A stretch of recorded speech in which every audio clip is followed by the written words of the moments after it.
Hi dear student, मैं दीपक कुमार प्रगत coaching classes के यूट्यूब चैनल पर आपका स्वागत करते हैं। डियर स्टूडेंट, यह वीडियो क्लास 12 के लिए है, जिसमें हमने लिया है प्रश्नावली 11A।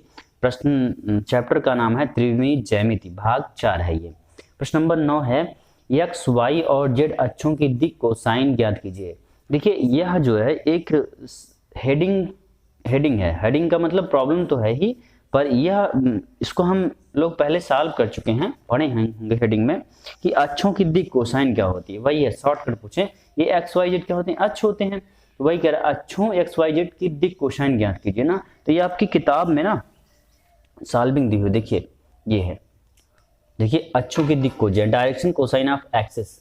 तो देखिए एक्स अक्ष की दिक् को क्या दी है, चूंकि एक्स अक्षों के साथ एक्स अक्ष कोण, देखिए यहाँ पे दिया है, चूंकि अक्षों के साथ एक्स अक्ष कोण 0 π/2 और π/2 बनाता है, अतः उसकी दिक् को cos 0 cos π/2 और cos π/2 अर्थात 1, 0, 0। cos 0 का मान होता है 1 और cos π/2 का मतलब 90, 90 का मान 0 होगा, cos 90 का मान 0। एक्स अक्ष पर जब हम होंगे तो ट्रिक समझिए, इस प्रश्न का यही सॉल्विंग है, इसी को लिख देंगे, यही सॉल्विंग हो जाएगी। ठीक, जैसे देखिए एक्स अक्ष पर जब हम होंगे, जो प्लेन एक्स अक्ष होता है, एक्स अक्ष मान लीजिए ऐसे एक्स अक्ष, इस पर जब हम होंगे तो पहला एक्स 1 होगा, बाकी वाई और जेड 0 होंगे।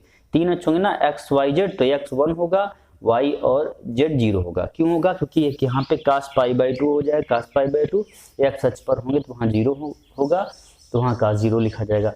ऐसे ही वाई अक्ष की दिक् को जाए, वाई अक्ष अक्षों के साथ क्रमशः कितना बनाएगा, वाई पे हैं। तो अब यहाँ पे जब हम ट्रिक समझिए, ट्रिक हम बता रहे हैं आपको क्यों होता है, उसका रीजन बाद में, पहले ट्रिक समझिए जिसके लिए आप वाई पे जब हम होंगे तो वाई 0 होगा, बाकी दोनों π/2 होंगे, कौन बनाता है। तो दिक् को क्या होगी, cos π/2 cos 0 और cos π/2 अर्थात cos π/2 का मान 90, 90 की वैल्यू होती है cos 90 = 0। यहाँ 0, cos 0 का मान 1, फिर cos π/2 का मान 0।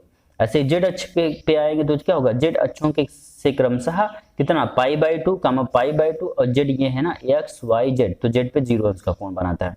अतः इसकी दिक् को जाए cos π/2 cos π/2 और cos 0 है, अर्थात cos π/2 की वैल्यू कितना हो जाएगी 0 और cos π/2 फिर y पर 0, जेड पर आएंगे cos 0 होगा, तो cos 0 का मान 1। अर्थात देखिए शॉर्टकट हम समझे, जब एक्स अक्ष की दिक् को क्या होती है 1, 0, 0, एक्स अक्ष की दिक् को 1, 0, 0 और वाई अक्ष की दिक् को 0, 1, 1 और जेड अक्ष की दिक् को 0, 0, 1 होगा। ठीक, ये तो हमने आपको समझा दिया। आप चाहें तो यही सेम एज इट इज उतार सकते हैं, यही आपका आंसर हो जाएगा प्रश्न नंबर 9 का। ठीक, नहीं तो आप शॉर्टकट हम आपको समझाते हैं, समझिए। देखिए लिखेंगे यहाँ पे, देखिए एक ऐसा चित्र हम बना लेते हैं, एक्स वाई और ये जेड, एक्स अक्ष वाई अक्ष और जेड अक्ष। एक्स अक्ष पर जब होंगे तो लिखा जाएगा एक्स का क्या होता है 1 हो जाएगा, बाकी दोनों का 0 हो जाएगा। एक्स का 0, एक्स का 1 होगा, बाकी दोनों का 0। कैसे, एक्स अक्ष पे क्या बनाते हैं, हम बनाते हैं cos 0 cos π/2 cos π/2। लेकिन वाई पे आएंगे तो क्या लिखेगा, एक्स का 0 हो जाएगा, वाई का 1 हो जाएगा, जेड का 0 हो जाएगा। ठीक, यहाँ cos π/2 cos 0 cos π/2। जेड पे आएंगे भैया क्या हो जाएगा 0, 0, 1। ठीक ना, अब एक cos में इसकी वैल्यू क्या होगी 0 का π/2 फिर π/2 फिर cos 0 हो जाएगा। समझ रहे हैं, ये तो हो जाता है, समझ लीजिए, ये है मूल बिंदु। ठीक, तो ये हो गया दिक् कोसाइन। अब इसी को लिखना है तो आप लिख डालिए कि एक्स अक्षों के साथ क्रमशः एक्स अक्ष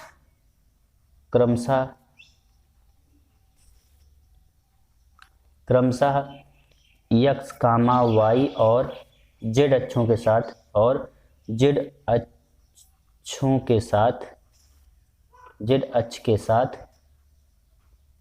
जेड अक्ष के साथ 0, 90 और 90 डिग्री के कोण बनाते हैं, के कोण बनाता है। इसलिए एक्स अक्ष के साथ एक्स अक्ष की दिक् कोसाइन,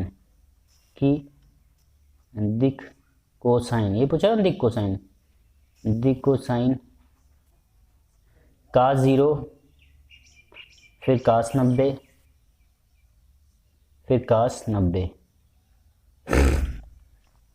तो भैया जब तो इसका क्या हो जाएगा, अर्थात इसकी सॉल्विंग करेंगे, अर्थात क्या लिखेंगे, आप लिखेंगे cos 0 का मान कितना होता है, 1 होता है, 1 कामा 0 कामा 0, π/2 मतलब 90 का मान 0 होता है, इतना हो जाएगा, ये x अक्ष है। इस ऐसे सेम ऐसे ही हम लिख देंगे, इसी प्रकार लिखेंगे हम, इसी प्रकार y अक्ष जब लिखेंगे, y अक्ष और z अक्ष की दिक कोजैन, z अक्ष की दिक कोजैन या दिक कोसाइन, चाहे जो बोल दीजिए, कोसाइन, दिक कोसाइन क्या होगी भैया, क्रमशः यही एक चित्र बना के ऐसे लिख देंगे तो आपको समझ में आ जाएगा दिक कोसाइन क्या हो गया, एक्स वाई जेड का, अपने आप आसानी से। दिक कोसाइन देखिए, इसमें y और z दिखाना है, y का हो जाएगा, x होता है 0 हो, y है पे तो 1 हो जाएगा, y पर जब हम खड़े होंगे तो उसकी वैल्यू 1, फिर 0 हो जाएगा, और दूसरा लिखेंगे तो 0, 0, 1, 0, 0, 1 है। यही आपका हो जाएगा प्रश्न नंबर 9 का आंसर। ठीक, चलिए चलते हैं प्रश्न नंबर 10 पर। देखिए प्रश्न नंबर 10 है, यदि किसी सरल रेखा की दिक cosine cos alpha, cos beta तथा cos गामा हो, तब सिद्ध कीजिए कि sin square alpha plus sin square beta plus sin square gamma equal to 2। देखिए दिक कोसाइन को हम कैसे लिखते हैं पता है, सॉल्विंग में हम लोग देखेंगे, हम लोग जानते हैं, जहां ये जो दिक कोसाइन दी गई है, जो दिया है, लिखेंगे जहां दिक कोसाइन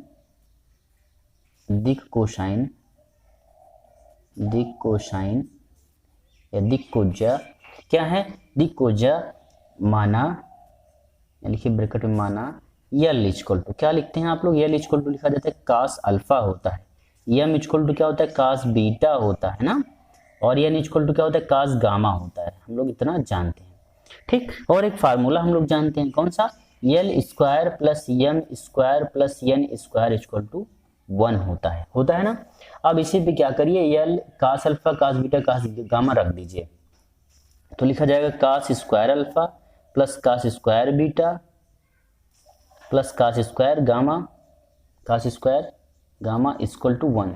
ठीक, अब एक फार्मूला होता है, कौन सा, sine square theta plus cos square theta equal to sine square theta plus cos square theta equal to 1 होता है। तो यहाँ से आप क्या लिखेंगे, cos square theta equal to 1 minus sine square theta होता है ना, ये फार्मूला सबको पता होगा, sine square theta plus cos square theta equal to 1 होता है, then cos square theta equal to 1 minus sine square theta. तो यहाँ पर भी cos square alpha equal to लिखा जाएगा 1 minus sine square alpha plus 1 minus sine square beta plus 1 minus sine square gamma equal to 1।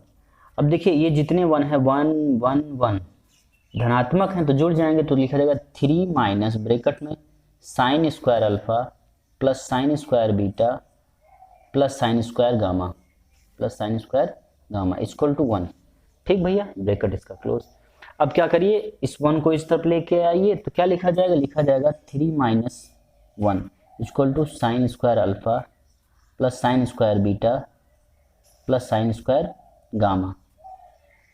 तो ये घटेगा तो क्या लिखा जाएगा 2 equal to sine square alpha plus sine square beta plus sine square gamma. ये आपका था प्रॉब्लम जो प्रूव करना था, यही था। इसको ऐसे भी लिख सकते हैं आप, ऐसे लिख दीजिए sine square alpha plus sine square beta plus sine square gamma equal to 2। ये आपका प्रूफ हो गया। ये प्रश्न नंबर 10 था, इसमें आपको कुछ नहीं करना था, आपको यही एक फार्मूला लगाना था। कौन सा formula, L square plus M square plus N square, और उसके बाद जो दिक कोसाइन दिया गया है इसको आप मान लेंगे, क्या मान लेते हैं, यल या एन के फॉर्म में मान लेते हैं, मान करके आप सॉल्विंग कर लेते हैं। ठीक, चलिए चलते हैं प्रश्न नंबर 11 पर। देखिए प्रश्न नंबर 11 है, यदि एक रेखा एक्स वाई और जेड अक्षों के साथ क्रमशः 90, 135 और 45 डिग्री का कोण बनाती है, तो तो इसकी दिक कोसाइन ज्ञात कीजिए। क्या ज्ञात करना है? दिक कोसाइन। और दिक कोसाइन इक्वल टू होता है यल बराबर कास अल्फा, एम बराबर कास बीटा, एन बराबर कास गामा। तो यल इक्वल टू ये हो जाएगा, एम ये, एन ये हो जाएगा। सबकी सॉल्विंग करेंगे तो लिखेंगे माना, सॉल्यूशन में आप लिखेंगे सॉल्विंग में माना क्योंकि दिया नहीं है ना यल एम एन, तो आप लिखेंगे माना रेखा की दिक कोसाइन, रेखा की दिक कोसाइन इक्वल टू दिक कोसाइन यल कामा यम कामा यन है तो क्या लिखेंगे? यल इक्वल टू होता है कास अल्फा का मतलब पहला एक्स अक्ष वाला कोण, तो कास 90। कास 90 का मान कितना हो जाए? कास 90 का मान होता है 0, तो यल इक्वल टू हो गया 0। ऐसे यल के बाद क्या लिखेंगे? यम इक्वल टू क्या लिखेंगे आप? कास 135, कास 135 डिग्री का मान निकालेंगे अंश का, तो यम इक्वल टू क्या लिखेंगे? कास 180 अब माइनस 45, ठीक। तो क्या हो जाएगा? कास माइनस कास 45, ठीक। क्यों कास 45 हो जाएगा? क्योंकि भैया 180 माइनस थीटा सेकंड चतुर्थांश में आएगा, तो वहाँ कास माइनस होगा तो माइनस कास थीटा, ठीक। और 180 में कास है तो कास ही रहेगा, वैल्यू नहीं चेंज होगी। तो माइनस कितना हो जाएगा? -1/√2 हो जाएगा। यल एम हो गया। अब एन पे आते हैं, एन इक्वल टू क्या हो जाएगा? कास 45 की वैल्यू होती है 1/√2, ठीक। तो आपको क्या मिल गया? अतः दिक कोसाइन, तीनों लिख दीजिए। अतः दिक कोसाइन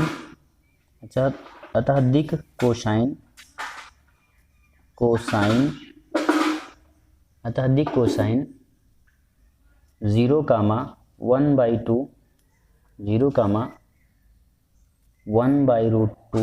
माइनस 1/√2 1/√2 है, ठीक। ये तो था आपका प्रश्न नंबर 11। आज की वीडियो में बस इतना ही। अब इसके आगे नेक्स्ट पढ़ेंगे। Thank you very much.